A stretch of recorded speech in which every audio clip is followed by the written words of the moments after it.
Finally Indian market के अंदर जैसा कि आप सभी को पता है कि ट्रैम्प के जो अपकमिंग प्लान्स है वो हम लोगों को ऑलमोस्ट जो है वो पूरी तरीके से क्लियरिफाई हो चुके हैं कि ट्रैम्प जो है वो अपनी न्यू 350 सीसी की बाइक्स लेकर के आने वाला है। एंड इन सभी चीज़ों को देखते हुए भाई साफ नज़र आ रहा है कि रॉयल एनफील्ड को जो है कॉम्पिटिशन देने के लिए कुछ तगड़ा ही होने वाला है।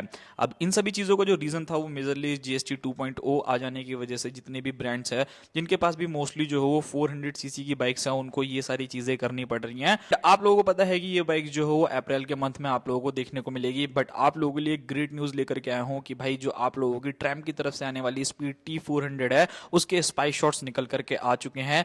न्यू इंजन के साथ जो है वो बाइक की टेस्टिंग हो रही है। क्या क्या चीज़ें आप लोगों को देखने को मिलती है, चलिए उन सभी चीज़ों के बारे में बात करते हैं। सबसे पहले आप लोग इमेजेस पे नज़र डाल सकते हो कि भाई यहाँ पर अगर आप लोग इमेजेस देखोगे सो आपको ऐसा लगेगा कि भाई इसके अंदर क्या ही चेंज किया है। तो जैसा मैंने आप लोगों को शुरू में भी बोला था कि भाई बाइक में ऑब्वियसली बहुत ज़्यादा चेंजेस जो है वो आप लोगों को नहीं देखने को मिलेंगे। एक मिनिमल चेंजेस देखने को मिलने वाले हैं जो कि मेजरली इंजन से रिलेटेड होगा। अदरवाइज अगर आप बाकी चीज़ों में देखोगे तो एज सच आपको कोई भी चेंजेस नहीं मिलेगा। प्राइसिंग में भी आपको चेंजेस मिलेगा। उसी की वजह से जो है इन बाइक्स को जो है वो इनकी 400 सीसी से जो है वो 350 सीसी किया जा रहा है। अब यहाँ पर अगर आप लोग स्पीड T400 को देखोगे तो सबसे पहले अगर आप इमेजेस चेकआउट करोगे ना सो भाई आपको कहीं से कहीं तक कोई भी डिफरेंसेस जो है वो देखने को लगने ही नहीं वाला। मतलब ओवरऑल 100% जो है ये बाइक है ना डिजाइनिंग के मामले में बिल्कुल ही सेम टू सेम वैसी ही रहने वाली है जैसे अभी तक आप लोगों की T400 आया करती थी। वैसे अगर मैं T400 के बारे में बात करूँ तो ट्रैम्प की जो सबसे अफोर्डेबल बाइक में से एक थी। बिकॉज यहाँ पर जो इंजन कैपेसिटी थी वो तो सेम थी बट कहीं ना कहीं जो उसमें पावर थी ना उसको थोड़ा बहुत चेंज कर रखा था। एंड लुक वाइज अगर मैं सबसे पहले बात करता हूँ तो मुझे लगता है कि भाई कहीं से कहीं तक आपको कोई भी चेंजेस जो हो बिल्कुल भी नहीं देखने को मिलेगा। सेम वही फ्रंट के अंदर आप लोगों को राउंड हेडलाइट्स देखने को मिलती है जो कि एलईडी रहने वाली है। यहाँ पर इंडिकेटर्स देखोगे तो वो भी आप लोगों को एलईडी देखने को मिल रहे हैं। सो ऐसा मुझे लगता नहीं कि यहाँ पर कोई भी चेंजेस है। बाकी यहाँ पर अगर मैं इंजन के बारे में बात करूँ ना तो हल्का फुल्का आपको चेंजेस जो है वो डेफिनेटली लग सकता है। तो अभी वाली बाइक आती है उससे अगर आप कंपेयर करोगे यहाँ पर साइड बाय साइड फोटो लगा करके तो थोड़े बहुत इंजन के अंदर आपको डिफरेंसेस जो है वो देखने को मिलेंगे। उसके अलावा एज सच आपको कोई भी डिफरेंसेस जो है वो बिल्कुल भी नहीं मिलने वाला। सो भाई चलो फाइनली अब इन बाइक्स की टेस्टिंग भी जो है वो शुरू हो चुकी है। एंड इमेजेस में अगर आप देखोगे तो भाई लुक्स एंड डिजाइन बिल्कुल ही सेम टू सेम वैसा ही रहने वाला है जैसे अभी वाली जो T400 आती है ना। सो लुक्स में आप लोगों को कहीं पे भी चेंजेस नहीं मिलेगा। इवन यहाँ पर अगर आप एग्जॉस्ट भी चेकआउट करोगे तो सेम वही एग्जॉस्ट रहने वाला है। डिस्क ब्रेक अगर आप देखोगे तो वो भी आप लोगों को लेफ्ट साइड में देखने को मिलता है, चाहे आप फ्रंट में देखो चाहे रियर में देखो। अच्छा एक चीज यहाँ पर अगर आप नोटिस करोगे तो जो ट्रैम्प की थोड़ी बहुत लोगों की शिकायत थी कि जो पिलियन सीट है वो उतनी ज्यादा कंफर्टेबल नहीं है।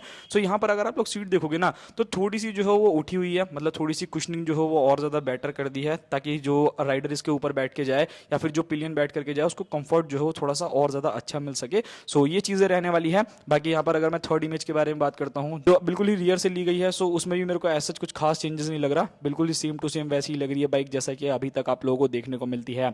यहाँ पर अगर मैं बात करता हूँ इंजन के बारे में सो भाई आप लोगों को ऑब्वियसली पहले से ही पता है कि जो इस बाइक के अंदर आप लोगों को इंजन देखने को मिला करता था वो आप लोगों को 398 सीसी का इंजन देखने को मिलता था, जहां पर ये बाइक जो लगभग 3.6 bhp तक का maximum power and 36 newton metre तक का टॉर्क जनरेट करती थी। अब ये इंजन जो है वो 398 सीसी से सीधा सीधा 349 सीसी हो जाएगा, यानी कि 349 सीसी का single cylinder liquid cooled FI BS complaint engine आपको इस बाइक में मिलेगा। और फिगर्स में आप थोड़ा सा कंफ्यूजन है बिकॉज अगर आप स्पीड 400 को देखोगे तो वहां पर थोड़ा सा आपको जो है पावर ज्यादा देखने को मिलता है एंड इसके अंदर थोड़ा सा पावर जो है कम देखने को मिलता है। अब इस वाली बाइक के अंदर कितना पावर का लैग होगा, 28 bhp तक का पावर मिलेगा या उससे थोड़ा सा ज्यादा पावर देखने को मिलेगा, वो तो भाई आने वाले टाइम में ही पता चलेगा। बट हाँ एक्सपेक्टेड मान करके चलना कि आप लोगों को 27 से अबव के आसपास का ही जो है यहाँ पर BHP देखने को मिलने वाला है। या हो सकता है कि क्या पता BHP जो हो सिमिलर भी हो बट टॉर्क में जो हो आप लोगों को मेजरली डिफरेंसेस देखने को मिल सकते हैं। लाइक अभी वाली जो बाइक है वो 36 न्यूटन मीटर का टॉर्क जनरेट करती है। सो हो सकता है कि जो नई वाली आप लोगों की जो है मतलब T400 वो आप लोगों को 32 से 35 तक के आसपास का जो हो टॉर्क जनरेट करके दे। तो ये सारी की सारी चीजें रहने वाली है। तो सबसे पहला जो मेजर आपको चेंज देखने को मिलने वाला है वो आप लोगों को इंजन से रिलेटेड ही देखने को मिलेगा। 6 स्पीड का गियर बॉक्स है, लिक्विड कूल्ड इंजन आप लोगों को मिलता है।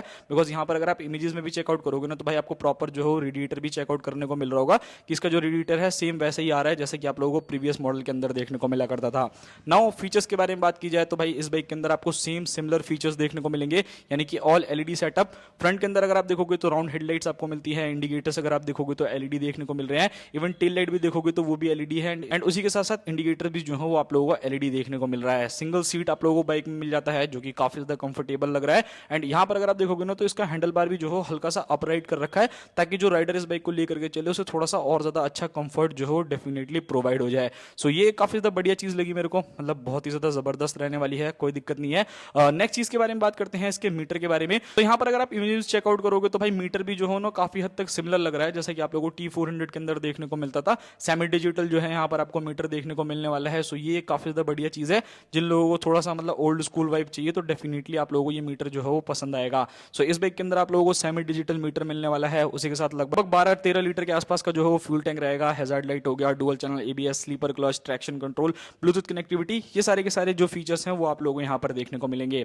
नाउ अब बात करते हैं इसके tyre, suspension and braking system के बारे में कि यहाँ पर आपको क्या क्या चीजें देखने को मिलती है। सो सबसे पहले अगर आप टायर चेकआउट करोगे सो भाई यहाँ पर जो आपको टायर्स फ्रंट के अंदर देखने को मिल रहे हैं वो 110, 70, 17 इंचेस के जो हो फ्रंट में टायर हैं। एंड रियर में अगर आप लोग जाओगे तो वहां पर आप लोगों को 140, 70, 17 इंचेस के जो हो रियर टायर्स देखने को मिल रहे हैं, जो कि आप इमेजेस में भी चेकआउट कर सकते हो। सो यहाँ पर मुझे मेजरली कुछ खास चेंज नहीं लग रहा है। सस्पेंशन के बारे में बात की जाए तो यहाँ पर जो आप लोगों की T400 आती है उसमें कंपनी जो है वो आप लोगों को टेलीस्कोपिक सस्पेंशन ऑफर करती है। सो यहाँ पे भी आप लोगों को टेलीस्कोपिक सस्पेंशन, एंड रियर में अगर आप लोग जाओगे तो वहां पर आपको मोनोशॉक एब्जॉर्बर्स देखने को मिल रहे हैं। सो एज सच यहाँ पे भी कुछ खास चेंजेस नहीं है। मतलब मेरे कहने का ये है कि जो मोटा मोटा चेंजेस किया गया है वो सिर्फ और सिर्फ इंजन के अंदर किया है। और ब्रेकिंग में भी देखोगे तो भाई मुझे लगता है कि ब्रेकिंग तो और ज्यादा सुपीरियर हो जाएगी।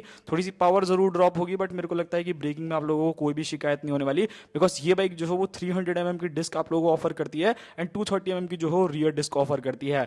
बट हाँ ये चीज जरूर याद रखना, जो स्पीड 400 आती है आई थिंक उसके अंदर 4 पिस्टन कैलिपर आता है, बट इसके जो फ्रंट में आप लोगों को 2 पिस्टन कैलिपर देखने को मिलने वाला है। सो ये एक चीज जरूर ध्यान में रख लेना भाई आप लोगों को, ये चीज जो है आप लोग ध्यान में रख लेना। बात करते हैं इस बाइक के कंपटीशन के बारे में। तो भाई ऑब्वियसली आप लोगों को पता है कि रॉयल एनफील्ड से जो है ये बाइक कंपटीशन करने वाली है। यजदी हो गई, जावा हो गई, तो इन्हीं बाइक से जो है इसका कंपटीशन होने वाला है। एंड अब बात करते हैं प्राइस के बारे में, लॉन्च डेट के बारे में। अगर मैं ट्रैम T400 के बारे में बात करूं तो अभी ये बाइक जो है वो लगभग 2,32,000 रुपए के आसपास में कॉस्ट करती है। एंड जहां तक मुझे मालूम है प्राइसेस जो है वो अप करके ही जो है कंपनी इसको सेल आउट कर रही है। सो यहाँ पर आप लोगों को ना अच्छा खासा डिफरेंस देखने को मिलेगा, कम से कम 15 से 20,000 रुपए का डिफरेंस जो है आप लोगों को मिलेगा कि अब ये बाइक आप लोगों को 15 से 20,000 रुपए जो है वो सस्ती पड़ने वाली है। सो ये काफी ज्यादा प्लस पॉइंट रहने वाला है उन कस्टमर्स को जिनको थोड़ा सा एक अफोर्डेबल जो है बाइक चाहिए। सो आप लोग जो है इजीली जा सकते हो, कोई दिक्कत जो है आप लोगों को फेस करने को नहीं मिलेगी। अच्छा कुछ इन्फॉर्मेशन ये भी निकल करके आ रही है, मैं आप लोगों से शेयर कर देता हूं। अभी फिलहाल 100% श्योर नहीं हूं बट हाँ मैं आप लोगों को बता देता हूं कि भाई काफी ऐसी न्यूज भी निकल करके आ रही है कि जो T400 है यानी जो 350cc इंजन के साथ आएगी, सो भाई इसका जो T400 वाला वेरिएंट है वो भी कंटिन्यू रखेगी कंपनी। 20-25,000 रुपए आप लोगों को महंगा मिलेगा। एंड ये वाला जो वेरिएंट है जो 350cc इंजन के साथ आएगा वो आपको थोड़ा सा और ज्यादा चीपर देखने को मिलेगा। ये सारा का सारा जो चीज रहने वाला है, ये सारे के सारे मॉडल जो है आप लोगों के लिए कंटिन्यू रहने वाले हैं। मतलब चाहे आप ट्रैम की स्पीड 400 को देखो, ट्रैक्शन 400 को देखो, बाकी इस चीज को लेकर के अभी थोड़ा सा और जो है कंफर्मेशन मिल जाएगा तो मैं आप लोगों से जरूर शेयर करूंगा। बाकी लॉन्च डेट के बारे में भाई आपको बहुत अच्छे तरीके से पता है कि अप्रैल के महीने में जो है ये बाइक आने वाली है। अभी इंफॉर्मेशन एग्जैक्टली नहीं निकली है डेट क्या रहने वाली है, बट हाँ ये है मालूम है कि अप्रैल के महीने में जो है ये बाइक आप लोगों को मिल जाएगी। सो अगर आप लोगों को 400cc वाली बाइक चाहिए तो भाई मैं आपको कहूंगा कि जल्दी से ग्रैब कर लो। बाकी अगर आपको 350 का इंतजार करना है तब तो आप लोगों के लिए बाइक टेस्टिंग पे लगी चुकी है। मिलते हैं किसी और नेक्स्ट वीडियो में। आई होप्स आप लोगों को वीडियो पसंद आया होगा। चैनल को सब्सक्राइब जरूर कर लीजिएगा, ऐसी बाइक से रिलेटेड आप लोगों को बहुत सारी इन्फॉर्मेशन जो है वो मिलती रहेगी मेरे चैनल पे।